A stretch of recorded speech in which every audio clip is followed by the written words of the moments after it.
Hi, welcome to Sri Honda garage. இன்னைக்கு பார்த்து பார்த்தீங்கன்னா நம்ம 220ங்க. இந்த வண்டி ஆல்ரெடி இது பார்த்தீங்கன்னா மால் ஃபங்க்ஷன் லைட் எரிஞ்சிட்டே இருக்குன்னு சொல்லி போட்டு கஸ்டமர் ஷோரூம் போயிருக்காரு. 5000 செலவு பண்ணியிருக்காரு. பட் அப்போ இருந்து அந்த கம்ப்ளைண்ட் ரெடி ஆகலிங்களாமா. ஆனால் சென்சார் எதுவுமே சேஞ்ச் பண்ணல.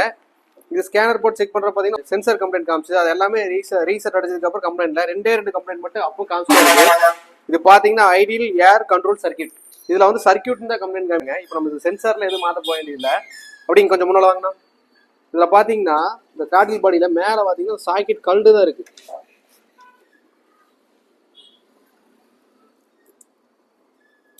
இந்த சாக்கெட் பார்த்தீங்கன்னா கல்டு தான் இருக்கு. இது இப்போ லாக் ஆயிடுச்சு. இப்போ நம்ம இதில் ரீசெட் பண்ணுவோம். ரீசெட் கிளியர் பண்ணி பார்ப்போம்.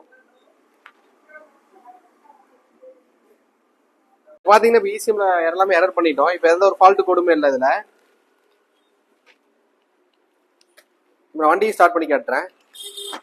இந்த மால் ஃபங்க்ஸ் லைட் பாருங்க.